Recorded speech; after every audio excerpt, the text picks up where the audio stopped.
여러분, 우리가 신앙생활을 하면서 느끼는 많은 어려움들 중에 가장 큰 어려움이 있다면 그것은 아마도 매번 다시 넘어지고 또 실수하는, 그래서 나의 한계에 부딪힐 때, 나의 부족한 모습을 발견할 때, 그럴 때가 아닌가 싶습니다. 예배를 통해서 또는 기도하는 가운데 하나님께서 주시는 큰 감격과 은혜를 누리면서 우리는 다시 힘을 내보기도 하고 중요한 삶의 결단을 해보기도 하고 적용할 것들을 정해보기도 하지만, 그때 잠시뿐 시간이 지나면 얼마 가지 못해서 다시 넘어지고 또 실패하고 다시 죄를 짓는 우리의 모습을 발견하게 되는 것 같습니다. 그것은 바로 그 이유는 우리가 이 육체에 갇혀있는, 인간의 몸을 입고 있는 죄악된 본성을 가진, 한계를 갖고 있는 사람이기 때문입니다. 잘하고 싶은데, 정말 변화되어 가는, 성장하는 모습을 통해서 신앙의 기쁨을 누리고 싶은데 생각만큼 잘 안 되는, 이러한 나의 소망과 실제로 되지 않는 현실 가운데 느껴지는 그 괴리감이 우리를 괴롭힐 때가 종종 있는 것 같습니다. 아니, 많이 있는 것 같습니다. 우리 가운데는 이런 괴리감으로 인한 고통이 너무 커서 교회에 나오는 것을 두려워하거나 점점 더 교회 안으로 들어오기를 꺼려하는, 어려워하는 지체들이 있더라고요. 마음이 멀어진다고 고백하는 지체도 있습니다. 왜냐하면 교회에 와서 신앙생활 하다 보면 계속 정죄당하고 나의 부족하고 못하는 부분들을 지적받는 것 같고 그것이 꺼내지는 것 같고, 그런 부족한 모습을 발견하는 것을 좋아하는 사람이 누가 있을까요? 누가 나의 부족함이 밝혀지고 누가 나의 정죄를 당하고 나의 죄악된 모습들을 깨닫게 되는 그런 경험들을 계속 반복해서 하는 것을 누가 좋아하겠습니까? 실패는 누구에게나 가슴 아픈 일인 것 같습니다. 그러나 예수님께서 원하시는 원래 우리 신앙생활의 어떤 종착점은, 원래 우리 신앙생활이 이루어가는 모습은 그런 패배감이나 강박관념에서 벗어난 정말 완전한 자유함과 기쁨을 누리는 그런 모습임을 우리가 기억했으면 좋겠습니다. 제가 좋아하는 구절 중에 하나, 요한복음 8장 32절 말씀, 진리를 알지니 진리가 너희를 자유롭게 하리라. 아멘. 여기서 진리란 예수 그리스도의 십자가 복음, 죄사함의 원칙을 의미하고 있습니다. 주님께서는 우리가 죄책감이나 자책하는 마음, 죄인된 우리의 한계성으로 인해 고통받기만을 원하시는 분이 아니라 그 고통을 끝내러 오신 분임을 우리가 기억하기를 소망합니다. 우리가 오늘 함께 읽은 이 요한복음 6장 말씀은 생명의 떡에 대한 본문입니다. 생명의 양식으로, 영의 양식으로 오신 예수님에 대한 본문입니다. 그 생명은 우리의 영과 육을 모두 충만케 하는 그런 완전한 만족이며 우리 삶의 정말 영적인 완전 식품임을 오늘 본문은 보여주고 있습니다. 그래서 한 가지 우리가 같이 점검해 봤으면 하는 것이 있는데요, 그것은 우리의 배고픔은 육적인 배고픔인가 아니면 영적인 배고픔인가를 같이 돌아봤으면 좋겠습니다. 오늘 우리가 읽은 본문의 6장 초반부는 예수께서 물고기 2마리와 떡 5개로 5,000명을 먹이신 사건으로 시작합니다. 먹고 남은 음식이 12바구니에 담길 정도로 모두가 배불리 먹었습니다. 모든 거기에 모여있는 수천 명의 사람들을 풍족하게 먹이신 이 기적은 그를 따르던 굶주리고 피폐했던 당시 이스라엘 백성들에게 정말 축복이요 소망이었습니다. 정말 딱 맞는 은혜였습니다. 정말 그들이 기다리고 있던 것이었습니다. 그래서 그들은 자신들의 배고픔을 해결해 준 이 고마운 사람을 무엇으로 삼고자 합니까? 자신들의 임금으로 삼고자 합니다. 자신들의 왕, 자신들의 정치적인, 군사적인 지도자, 자신들의 생활고를 해결해주고 이 억울한 식민 지배를 타파시켜줄 그런 지도자로 생각하여 왕으로 삼고자 합니다. 그러나 예수님께서는 스스로가 그러한 세상의 세속적 지도자로 추앙받는 것을 원하지 않으셨고 그러한 권력을 탐하지 않으셨습니다. 예수님께서는 인간의 죄를 대속하기 위해 희생이라는 사랑 정신을 발휘하기 위해 오신 분이기 때문입니다. 그는 오직 하나님의 아들로 고백되기를 원했지 어떤 세상의 왕이나 정치적 지도자로 불리기를 원치 않으셨습니다. 이를 통해 발견할 수 있는 점은 우리가 응답받는 부분에서 우리가 믿고 받아들이는 주님에 대한 이미지도 같이 달라진다는 것입니다. 우리가 원하는 것에 의해 우리가 생각하는, 우리가 믿는 주님의 모습도 달라진다는 것입니다. 우리가 응답받기를 원하는 부분이 만약 이 세상의 땅의 문제에 국한된 것이라면 결국 우리가 믿는 하나님도 이 세상의 지도자 중 한 명쯤, 이 세상 왕 중에 한 명쯤 그럴 것입니다. 우리의 물질적 부분만을 채워주는 하나님의 모습일 것입니다. 그러나 반면에 내가 응답받기를 원하는 부분이 그런 세상적인 땅의 문제를 벗어나서 그것을 초월해서 나의 영혼에 대한 부분이라면, 나의 영혼에 대한 문제라면, 그런 육적인 차원이 아닌 영적인 차원인 것이라면 내가 믿는 하나님 또한 나의 구원과 영생을 허락해 주시는 생명의 주님이 되어 주실 것입니다. 그래서 우리가 믿는 이 하나님에 대해서 우리는 어떠한 응답을 받기를 원하는지, 내가 받고자 하는 응답이 그저 돈을 조금 더 벌고 몸이 좀 더 편해지고 조금 더 인간의 몸의 안락을 누리기 위한 그런 육적인 배고픔인지, 아니면 하나님께 우리가 구하는 것이 나의 영혼이 풍부해지고 내 영적인 성장이 이루어지고 내가 더욱더 그리스도의 모습을 이루어가며 그리스도의 향기를 내며 사랑을 전하고자 하는 그런 영적인 배고픔인지 우리의 배고픔을 돌아봤으면 좋겠습니다. 그래서 저는 다 우리가 영적으로 배고파하는 영적 거린들이 됐으면 좋겠습니다. 천국은 그런 자들의 것이고 배고픈 자들에게 하나님께서는 넘치는 생명의 양식을 우리에게 주실 것임을 우리는 믿고 또 알고 있기 때문입니다. 주님께서 선포하신 팔복에는 마음이 가난한 사람에 대해서 나옵니다. 즉 영혼에 대한 갈급함이 있는 사람, 그런 이들에게 주님은 이렇게 약속해 주십니다. 마태복음 5장 3절, 심령이 가난한 자는 복이 있나니 천국이 그들의 것이며. 그러나 이 세상에 발을 딛고 살아가는 우리가 어떻게 육신에 대한 기도나 세상적인 문제에 대해서 소망이 없을 수 있을까요? 우리도 다 바라는 게 있고 필요한 게 있잖아요. 우리가 영과 이런 육에 대한 이야기를 할 때면 이분법적인 문제에 빠질 수가 있는 것 같습니다. 그래서 육적인 것을 추구하는 것에 대해서 우리가 막연한 경계를 하게 되거나 또는 그것이 죄스럽다고 생각하는 경우도 있는 것 같습니다. 그러나 우리가 욕망과 욕구를 분명히 구별해야 하는 것처럼 영과 육에 대해서 우리가 구할 때 필요한 것은 우리의 균형 잡힌 구함이지 어떤 맹목적인 열정이나 편협한 시각이 아닌 것 같습니다. 우리 안에는 육적인 부분도 필요하고 영적인 부분도 필요합니다. 그래서 그것에 대해서 우리가 균형 잡힌 시각을 갖고 우리의 배고픔이 어떤 배고픔인지를 늘 돌아보며 잘 먹는 것이, 잘 선별해서 건강하게 영적인 영양, 육적인 영양을 잘 섭취하는 것이 우리 모두에게 필요한 것 같습니다. 따라서 우리에게는 먹을 떡도 필요합니다. 당장 배고픈 이들에게 아무리 좋은 신학적인 메시지나 은혜로운 말씀들이 무슨 소용이 있겠습니까? 아마 귀에 들어오지 않을 겁니다. 그래서 오늘 우리가 읽은 나는 생명의 떡이니 내게 오는 자는 결코 줄이지 아니할 터이요 라는 이 구절 앞의 이야기가 예수님께서 5천 명의 사람을 먹이신 오병이어 사건이라는 점은 많은 것을 우리에게 깨닫게 합니다. 예수님께서는 먼저 그들을 풍족하게 먹이셨습니다. 이런 말씀을 생명의 양식에 대해서 나는 생명의 떡이니 말씀하시기 전에 먼저 그들을 먹이셨습니다. 실제 육의 양식을 먹이셨습니다. 더 이상 먹지 못하고 남길 때까지 12바구니 이상 남길 때까지 그들을 풍족히 먹여주시고 채워주셨습니다. 그런 후에야 다음과 같이 말씀하시는 것을 볼 수 있습니다. 썩을 양식을 위하여 일하지 말고 영생하도록 있는 양식을 위하여 하라. 이 양식은 인자가 너희에게 주리니 인자는 아버지 하나님께서 인치신 자니라. 이 얘기를 예수님이 그 무리에게 아무것도 안 주시고 쫄쫄 굶고 있는데 다 거기서 썩을 양식을 위해서 일하지 말고 너 영의 양식을 위해서 일해라 했다면 아마 거기 있는 사람들 다 들고 일어났겠죠. 지금 그 무슨 소용이냐, 우리 지금 굶어 죽게 생겼는데.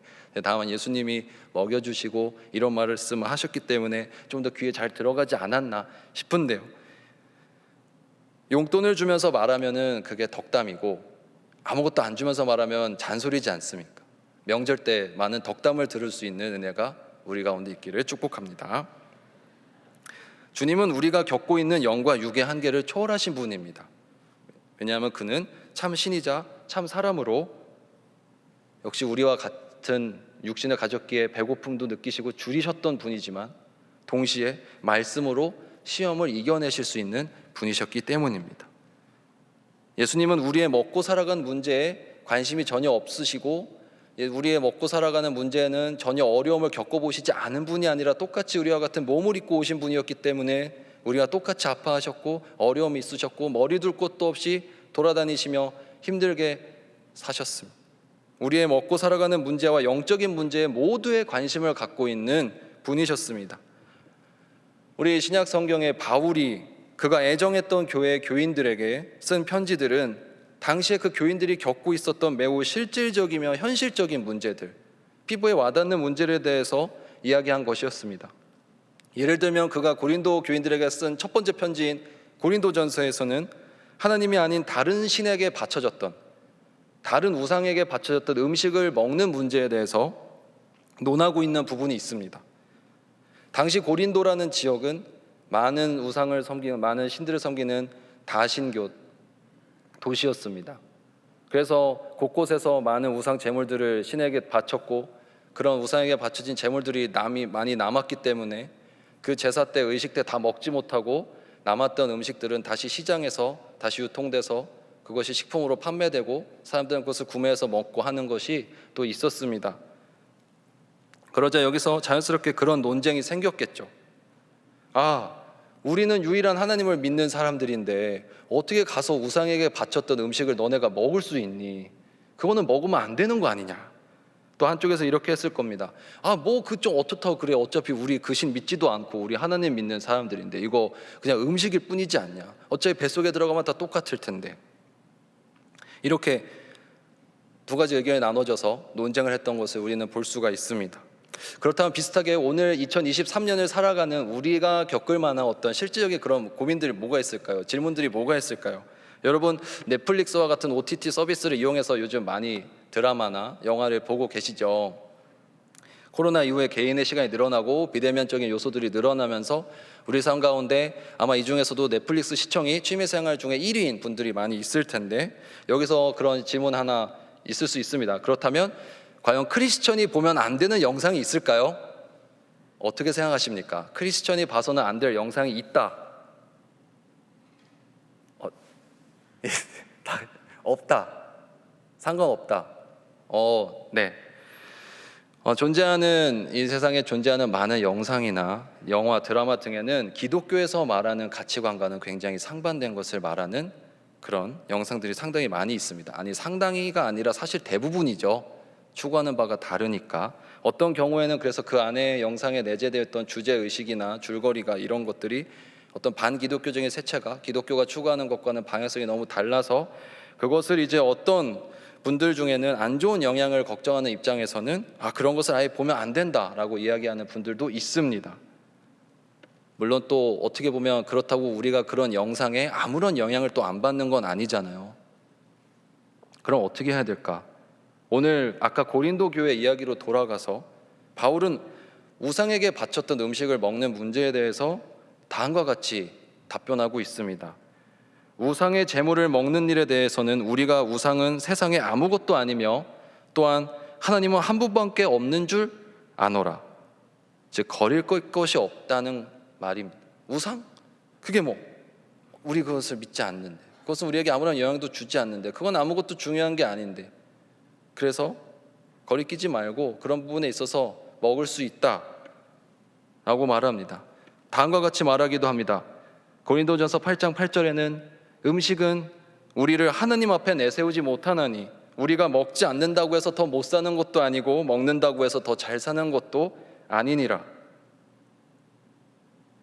그러나 바울은 여기서 사실 함께 고려할 중요한 차원을 같이 제시합니다. 8장 7절을 보면 이 지식은 모든 사람에게 있는 것은 아니므로 어떤 이들은 지금까지 우상에 대한 습관이 있어 우상의 제물로 알고 먹는 고로 그들의 양심이 약하여지고 더러워지느니라.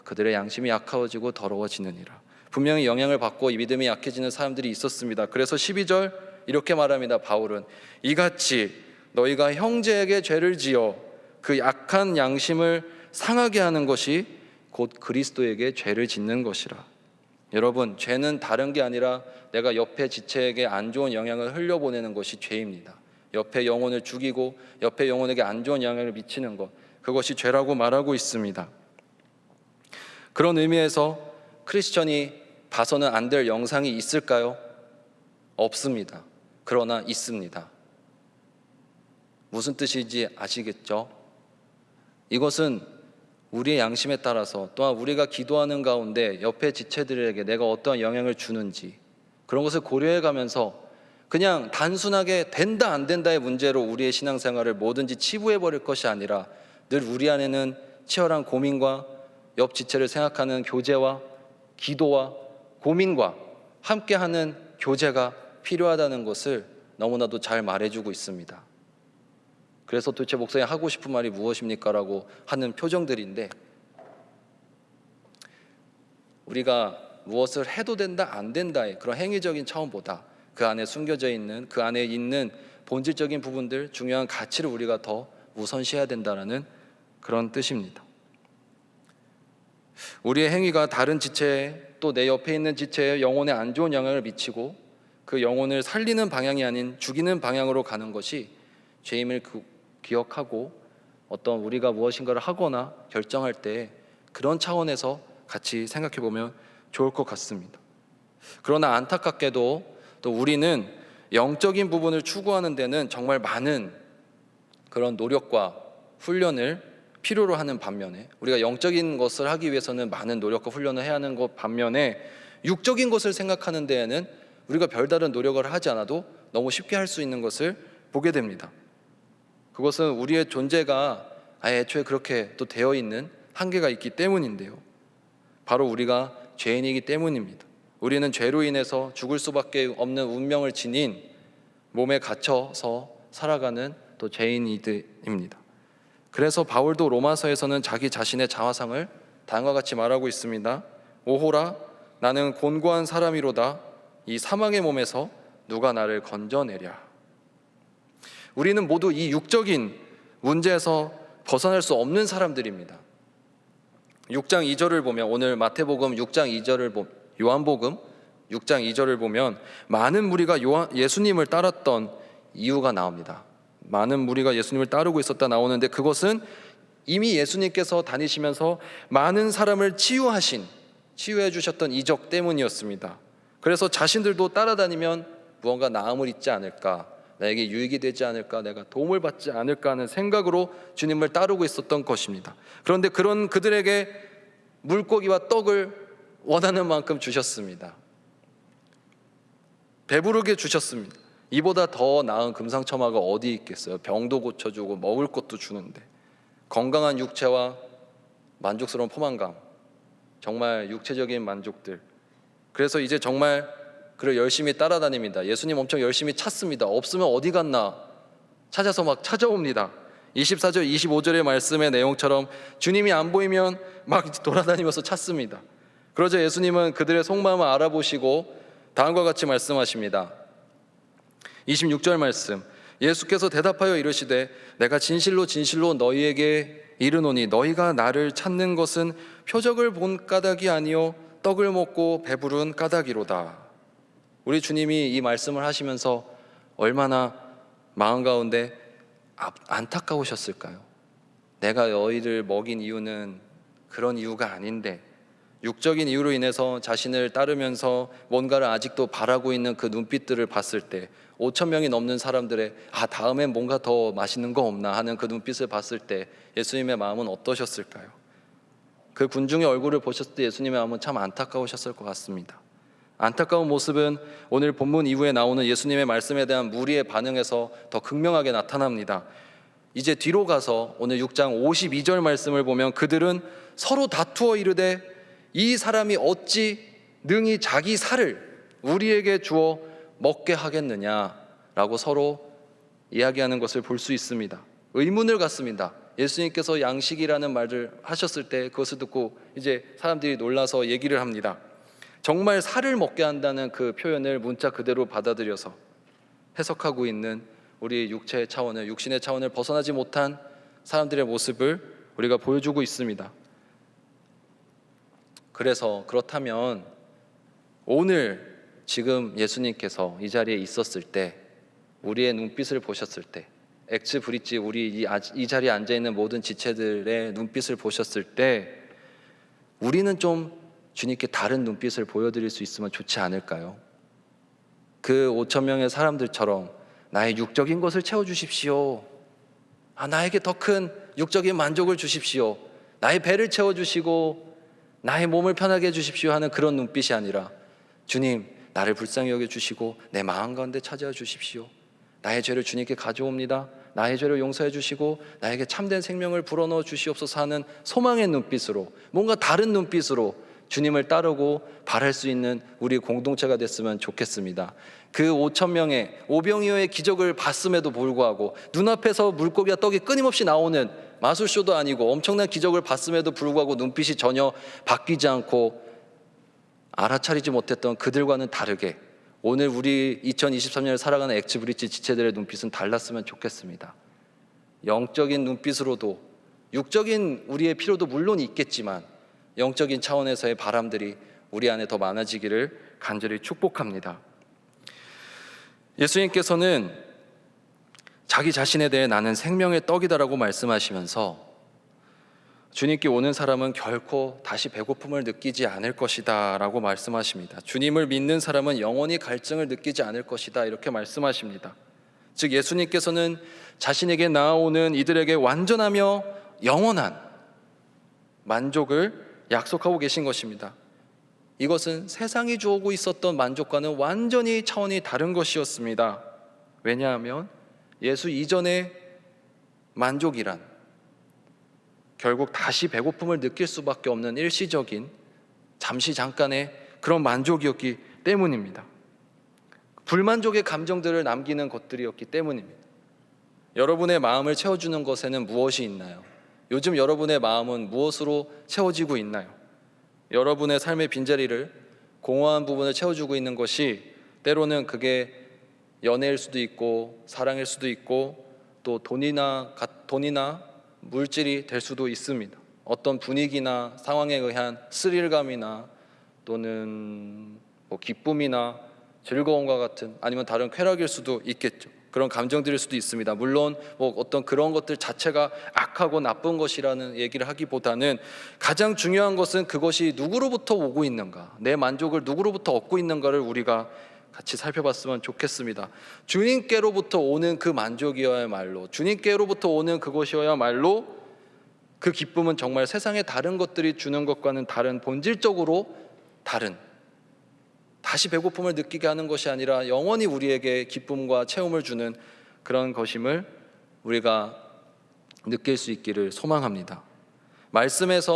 오늘 말씀에서 증거하고 있는 이 영의 양식, 예수님께서 생명의 떡이 되셨을 때 가장 큰 특징은 바로 그것이 영구적이라는 것입니다. 영원하다는 것입니다.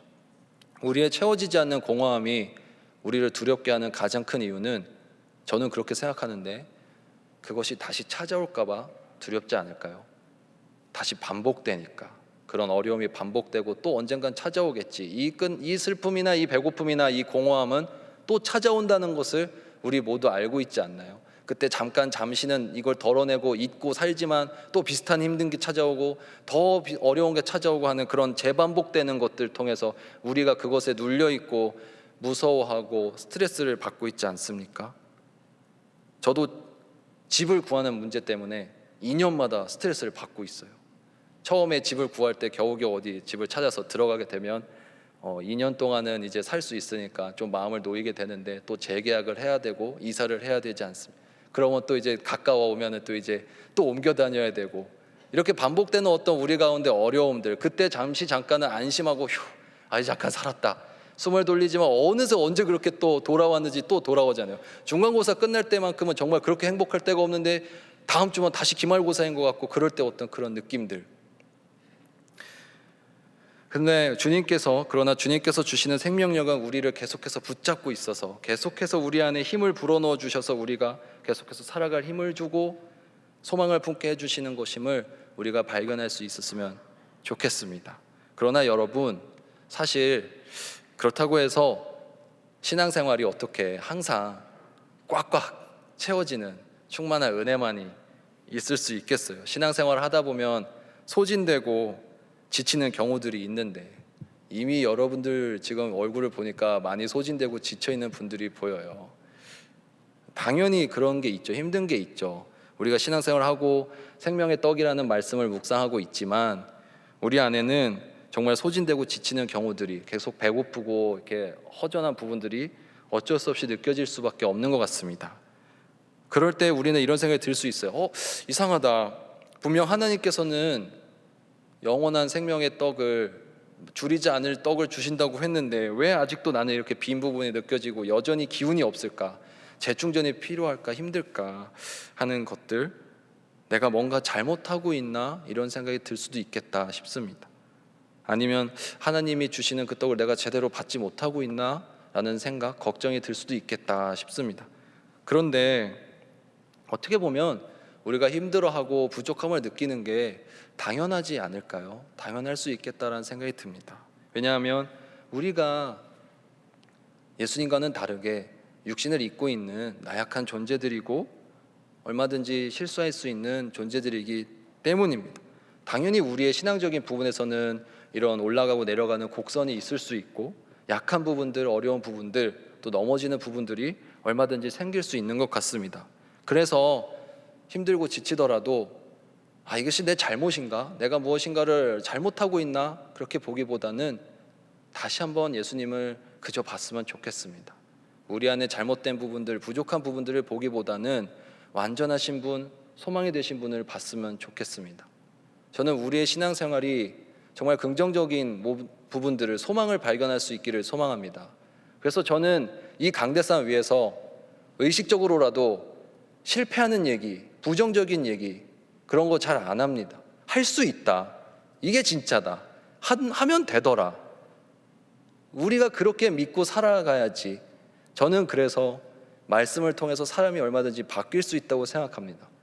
신앙생활을 하면서 우리 지체들 안에 사람 결국 안 바뀌어요 목사님, 결국 안 바뀌더라 하는 지체들의 얘기를 많이 듣게 됩니다. 저는 다르게 생각합니다. 사람 바뀝니다. 우리가 바뀌기 위해서 신앙생활을 하고 있듯이 옆 사람도 바뀐다는 것을 믿어줘야 되고, 우리는 바뀌기 위해서 신앙생활을 해야 할 줄로 믿습니다.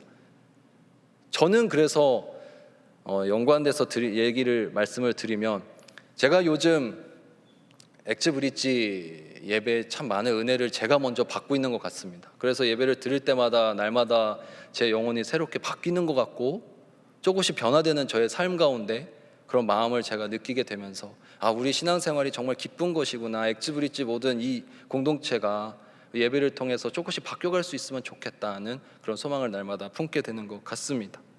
예수 그리스도는 우리의 완전한 만족이십니다. 믿으십니까? 우리의 영원한 영생을 주시는 생명의 떡이십니다. 믿으십니까? 예수 그리스도는 우리의 완전한 만족이십니다. 비워지지 않는 늘 가득함으로 우리를 채워주시는 분이십니다. 그렇지만 그것을 먹고 또 소화하는 우리가 조금 부족할 수 있겠다. 예수님은 완전하신 분이지만 우리가 부족하기 때문에 충분히 지치고 힘들 수가 있습니다. 그럴 때는 시간을 갖고 이 시간을 조금 그저 흘려보내면서 버티면서 또 함께 기도하면서 이겨나갈 수 있었으면 좋겠습니다. 어떤 이것이 내 스스로 정죄하거나 너무 탓하거나 그렇다기보다는 다시 힘을 낼 수 있었으면 좋겠습니다. 네, 이제는 제가 원래는 어떤 한 지체라고 얘기하면서 제 얘기를 하려고 했는데 미리 얘기를 해버려서 엑스브릿지 예배를 통해서 정말 많은 은혜를 받고 있다는 얘기는 이제 넘어가고요. 예배를 통해서 오늘 말씀처럼 예배를 통해서 여러분들이 밥 좀 많이 드셨으면 좋겠습니다. 이 예배가 영의 양식을 채우는 시간이고 하나님의 말씀을 나누는 시간인데, 그래서 여러분 좀 많이 든든하게 드시고 가셨으면 좋겠습니다. 밥을 먹으려면 음식이 차려져야 되기도 하지만 그 차려진 밥을 내가 차려진 밥을 내가 떠서 내 입을 열어서 먹어야 되듯이 이 예배 자리에 나왔을 때 이 음식이 차려져 있지만 만약 그대로 입을 열지 않고 수저를 뜨지 않고 그저 돌아간다면 영의 양식이 내 것으로 들어와서 채워지고 소화되는 과정은 없는 것 같습니다. 우리 모두가 예배 자리로 나와서 함께 영의 양식을 마음껏 누렸으면 좋겠습니다. 처음에는 좀 먹기 싫어도 입맛이 없어도 좀 한술 뜨셨으면 좋겠습니다. 예배 자리에 나왔을 때 오늘 좀 먹기 싫다, 좀 귀찮다, 밥맛이 없다, 다른 게 너무 지금 생각이 할 게 많아서 밥을 못 먹겠다. 하지만 그럴 때일수록 여러분의 건강을 위해서 많이 드십시오. 졸리더라도 한 숟갈이라도 더 드셨으면 좋겠습니다.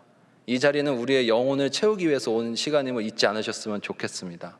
모두 다 드시고 남는 음식 없이 다 드시고 가셨으면 좋겠습니다. 저는 식당하고 교회에 많은 공통점이 있다고 생각하는데요. 그 중에 하나는 특정한 시간대에 많은 사람들이 우르르 와서 양식을 먹고 돌아간다는 것입니다. 식당도 점심시간이 있고 저녁시간이 있듯이 교회도 예배 시간마다 사람들이 많이 와서 양식을 먹고 돌아가죠. 이게 예배 시간에 왔을 때 우리가 영의 양식을 많이 누리고 또 드시고 든든하게 채워서 가셨으면 좋겠습니다. 그리고 그렇게 양분을 섭취해서 영혼의 성장, 영적인 성장이 이루어지실 수 있기를 간절히 축복합니다. 그래야 여러분이 삽니다. 저도 입이 좀 짧은 편인데요, 먹고 싶을 때만 먹는 편인데 또 아플 때는 더 못 먹는 편인데 그럴 때 아내가 저한테 늘 잔소리를 합니다. 어떻게 해서라든지 먹어라. 밥을 먹어야지 살지. 밥을 먹어야지 건강을 회복하지. 우리 영적인 신앙생활에 있어서 우리가 영의 양식을 섭취하는 것은 필수입니다. 배고플 때까지 참지 말고 계속해서 많이 적극적으로 수저를 들어서 한 술이라도 더 뜰 수 있으면 좋겠습니다. 저는 누군가 신앙생활의 기쁨이 무엇이냐고 묻는다면 저는 육에 속한 이들이, 우리 모두가 지금 육에 속해 있지 않습니까? 이 육에 속한 이들이 어떻게든 영에 속하기 위해 발버둥치며 노력하는 그 열정, 그 가운데서 찾아오는 그 기쁨들이 신앙생활이 진정한 기쁨이다라고 생각을 합니다. 우리는 육의 양식과 영의 양식을 모두 필요로 하는 사람들이죠. 그래서 영과 육의 균형적인 식단이 우리에게 필요합니다. 이 균형을 잘 잡기 위해서 우리가 해야 될 과정이 있습니다. 균형을 잘 잡기 위해서 쓰러지지 않으려면 먼저 우리의 무게중심을 낮춰야 되겠죠. 겸손한 우리의 자세가 필요합니다. 두 번째는 면적을 넓히는 것이 필요합니다. 뾰족하게 혼자 서 있으면 잘 넘어지잖아요. 넓히는 것이 필요합니다. 우리 신앙의 지경을 넓혀야 됩니다.